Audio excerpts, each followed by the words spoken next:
Assalamu alaikum. My name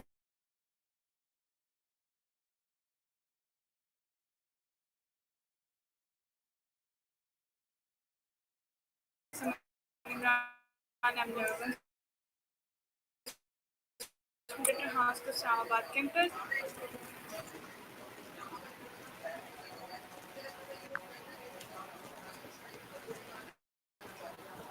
Got it. I've noted that down for you. If there's anything else I can help with, just let me know.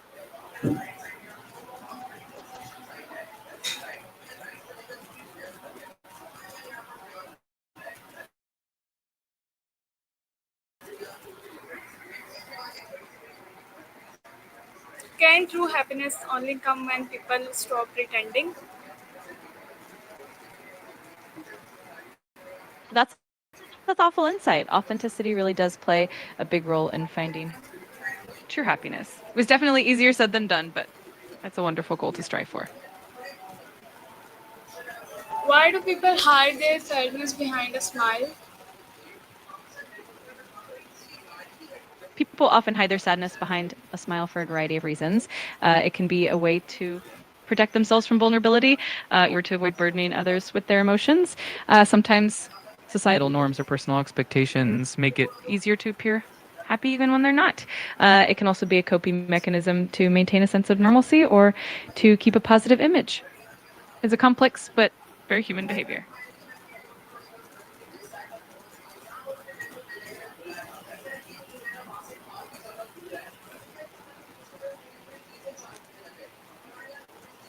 Is pretending to be happy a sign of strength or weakness?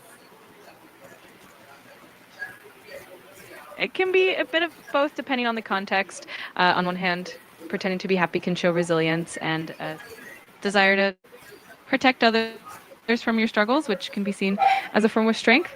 On the other hand, it can also be a sign of vulnerability or difficulty in expressing true emotions, which is also completely human.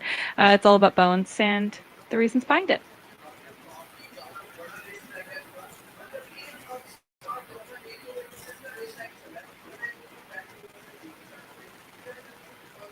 Absolutely. It's definitely a nuanced topic, and everyone has their own ways of coping and expressing themselves. Do you ever want to chat more about it or anything else? I'm here for you.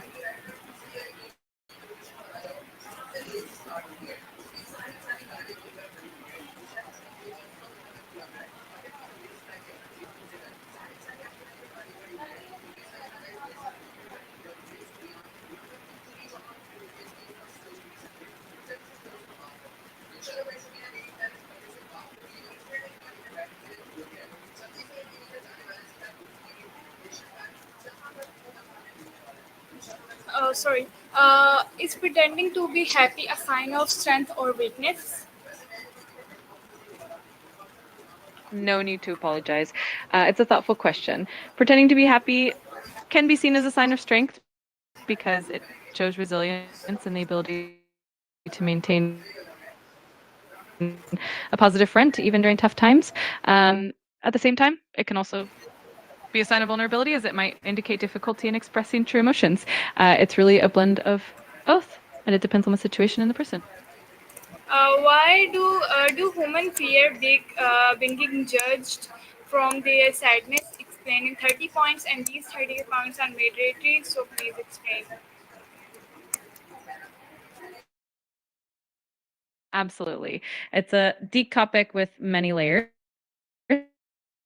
Here's some points that explain why people might fear being judged for their sadness. One, social stigma. There's often a stigma around mental health, making people reluctant to show vulnerability. Two, fear of misunderstanding. People worry that others might misinterpret their sadness or not take it seriously. Three, perceived weakness. There's a fear that showing sadness might be seen as a sign of weakness. Four, desire for acceptance. People often want to be accepted and fear that showing sadness might. Five, impact on relationships or cause others to distance themselves. Six,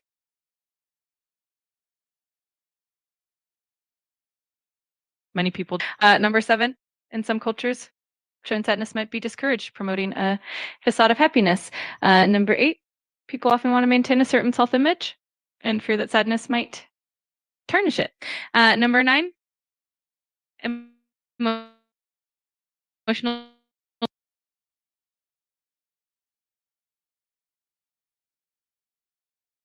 If they see some people often want to appear as if everything's fine to maintain a sense of normalcy.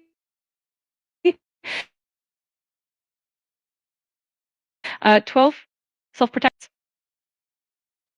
Fear of being overwhelming, some worry that their sadness might overwhelm others emotionally. Number 14, social expectations. Society often expects people to be or positive, creating pressure to hide sadness. Number 15, expressing sadness can feel like losing control over one's emotions. Number 16, fear of being perceived as negative. There's a concern that others might protect others. People might hide their sadness to avoid worrying their loved ones. Number 18, avoiding unwanted advice. Sometimes people hide their sadness to avoid unsolicited advice. Number 19, fear of being a burden. There's a fear that sharing sadness might place a burden on others. Number 20, desire for independence. People often want to appear strong and self-sufficient, so they hide their sadness. Number 21, fear of being misjudged. They might fear that others will misjudge their emotional state.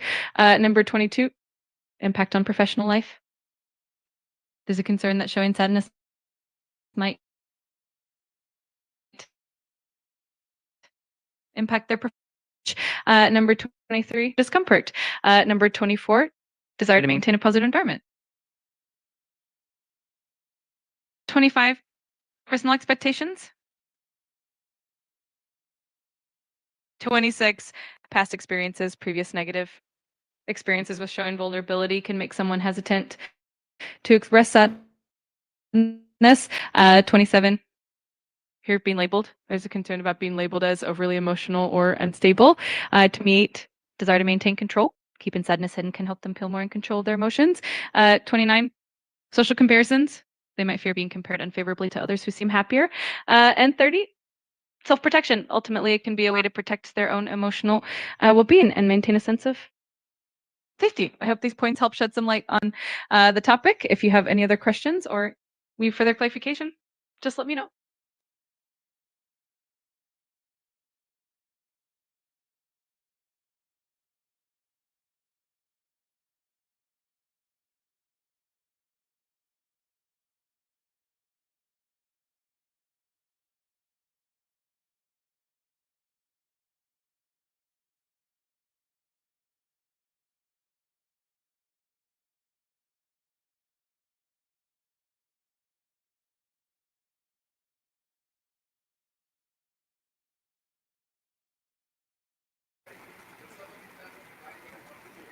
Why do people say I'm fine when they are not? Explain in 30 points.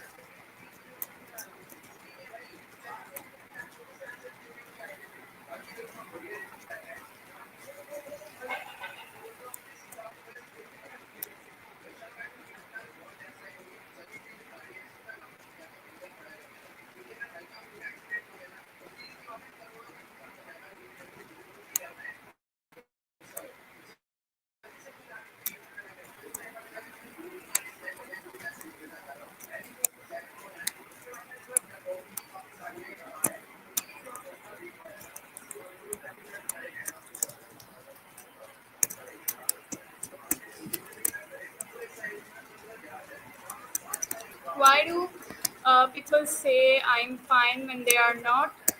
Explain in 30 points. The points are mandatory, so please explain in 30 points. Absolutely. Here are 30 points explaining why people often say they're fine when they're not. Avoiding burden. They don't want to burden others with their problems. 2, social norms. It's a societal habit to respond with I'm fine, even when not. Avoiding judgment, fear of being judged or misunderstood. Privacy. They may want to keep their emotions private. 5, it's a defense mechanism to protect themselves from further emotional distress. 6, fear of vulnerability. They might feel vulnerable sharing their true feelings. 7, uncertainty. They might not fully understand or articulate what they're feeling. 8, avoiding them. maintaining image. They want to maintain a certain image or reputation. 10, emotional fatigue. Sometimes it's easier than explaining their emotions. 11, fear of conflict. They may want to avoid conflict or lengthy discussions. 12, cultural factors. In subcultures, expressing negative emotions is frowned upon. 13, protecting others. They don't want to worry or hurt others. 14, it becomes a habit over time to say I'm fine. 15, I want to face their own feelings. 16, fear of rejection, worry that opening up will lead to rejection. 17, lack of trust with their true feelings. 18, protecting relationships. They want to maintain harmony in relationships. 19, fear of burdening others. They don't want to add to someone else's stress. 20, feeling misunderstood. They might feel that no one would understand their true feelings. 21, desire for normalcy. They want to appear normal and not different. 22, concerned about they want to avoid follow-up questions that they're not ready to answer.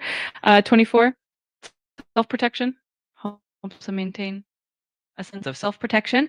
25, avoiding drama. They want to avoid creating drama or emotional scenes. 26, fear of weakness. They fear appearing weak or incapable. 27, avoiding fixes. They might not want unsolicited advice or solutions. 28, protecting their own process. They may want to process their feelings on their own first. 29, fear of change. Opening up might lead to changes in relationships or situations. 30, emotional protection. Ultimately, it's a way to protect their own emotional well-being. I hope these points provide some insight. If you need more details on any of them, just let me know.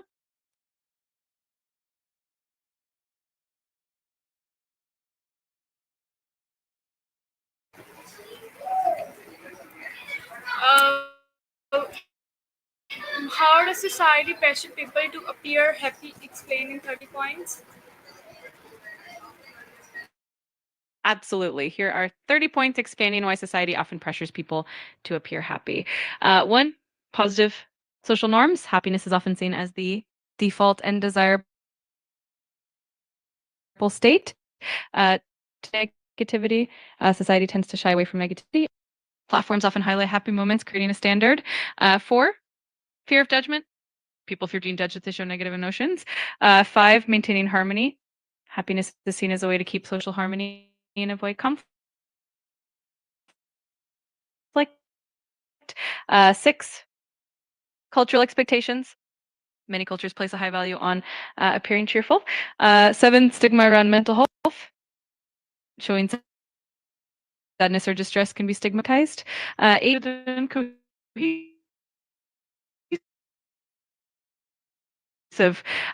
9, avoiding emotional burden. Others might feel uncomfortable with.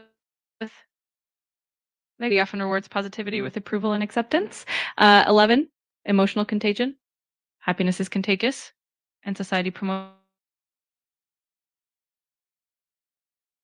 it for a more positive environment. 12, conflict avoidance. 13, expectation of resilience. Society often expects people to be resilient, and isolation, being negative, can sometimes lead to social isolation. So people hide their true feelings. 16, cultural celebrations. Many cultures celebrate happiness and joy, making it the norm. 17, media influence. Media often portrays a happy, idealized version of life. 18, economic factors. Happiness is associated with success and prosperity. Often seek validation from others, and happiness is more readily validated. 22, self-perception. People may feel that appearing happy reflects well on their self-image. Uh, weakness. 24, social media pressure, the trend of sharing only positive. 25,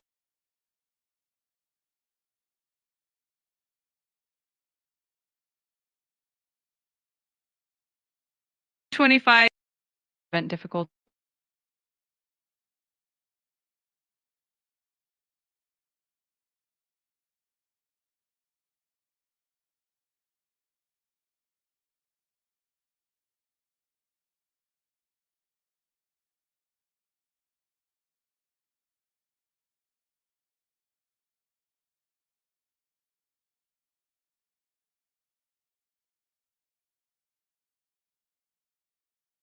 if you have any more questions or need, you're very welcome. If there's anything else I can help with, or if you have any other topics in mind, just let me know. And we don't.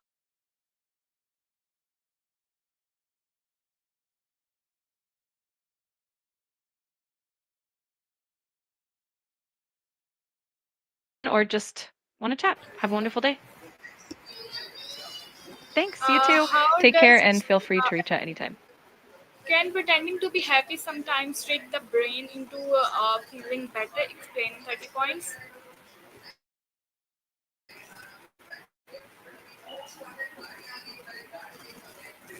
Absolutely. Mood. Here are 30 points explaining how it can work.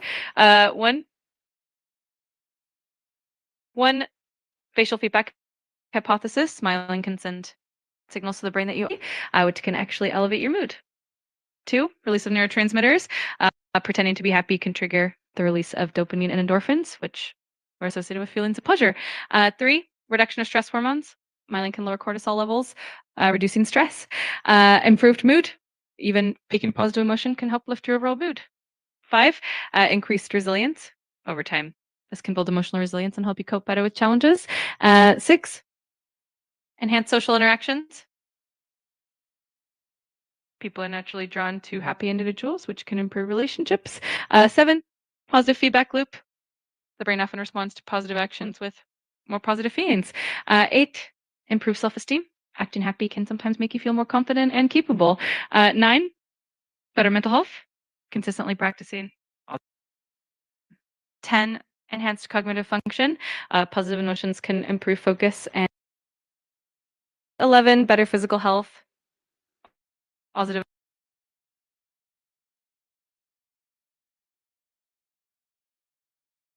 the risk of certain 12 can lead to social connections. A positive demeanor can strengthen bonds with family and colleagues. 14, enhance creativity. Positive emotions can foster creative thinking and innovation. 15, reduced anxiety. Positive mindset can help decrease feelings of anxiety and worry. 16, improve sleep quality. Positive emotions can contribute to better sleep patterns and overall rest. 17, greater life satisfaction. Faking happiness can gradually lead to a more satisfying and fulfilling life. 18, enhance problem solving skills.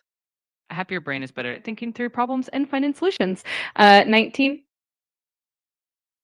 boosted motivation. Feeling positive can increase your drive to achieve goals and tackle challenges. 20, improved relationships. Positivity can make interactions more pleasant and strengthen bonds. 21, increased optimism. Pretending to be happy can gradually foster a more optimistic outlook on life. 22, reduced perceived pain. Positive emotions can decrease the perception of physical pain. 23, better decision making. A happier state of mind can lead to clearer and more balanced decisions. 24, enhanced overall well being. Consistently fostering positive emotions can improve overall mental and emotional well being. 25, increased patience. Feeling happier can help you become more patient and tolerant. 26, improved emotional regulation. Practicing positivity can help you manage emotions more effectively. 27, greater gratitude.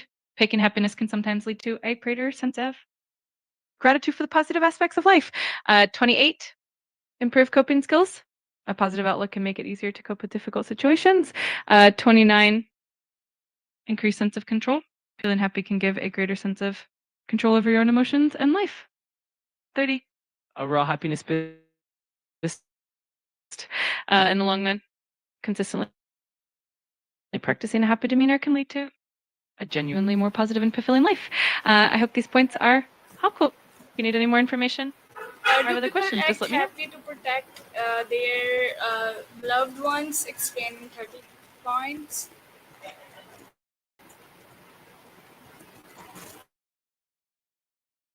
Absolutely. Here are 30 points explaining why people often feel compelled to protect their loved ones. 1, instinctive care.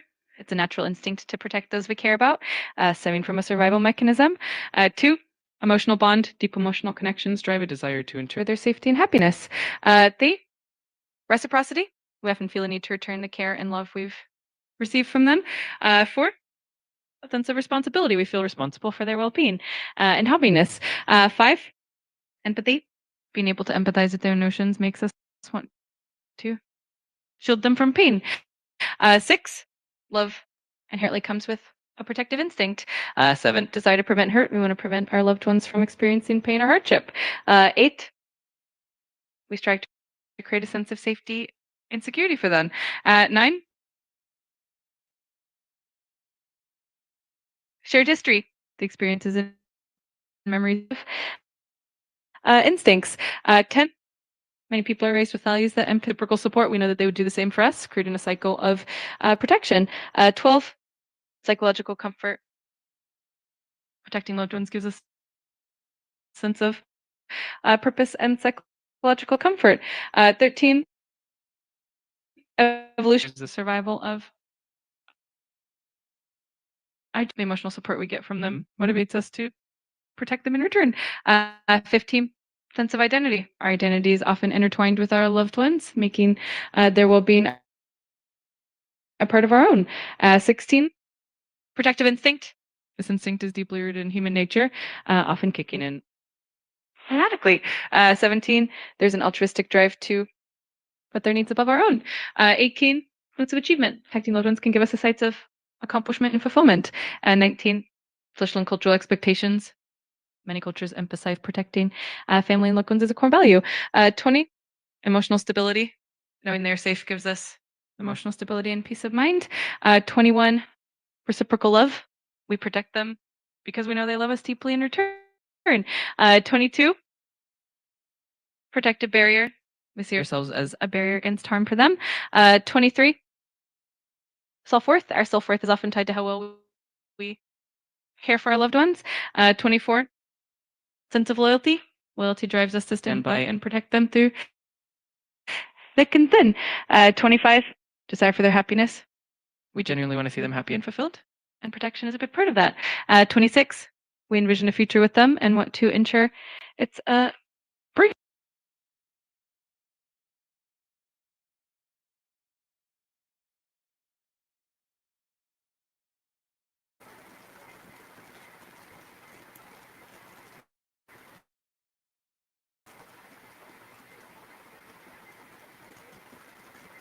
Is hiding pain a cultural or universal behavior?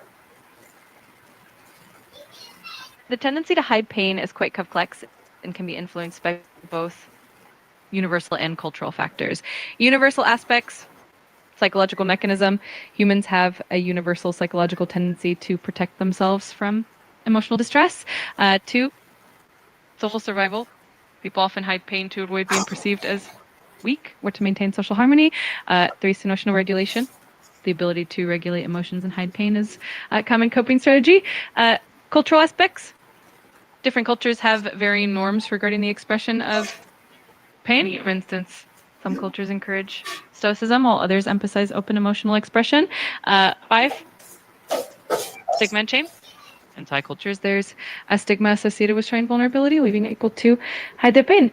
6, cultural expectations regarding gender can influence how any other individuals express pain. Social expectations. Some cultures value resilience and might discourage the open display of suffering. 8, in cultures with strong community support, people might feel more comfortable expressing pain, whereas in more individualistic cultures, people may hide it more. 9, historical context. Historical events and societal changes can shape how pain is expressed or concealed. In conclusion, while hiding pain is a behavior seen across all human societies, Okay, so this is our today interview with ChatGPT. We'll come back with another interview. Allah Hafiz, Pakistan Zindabad.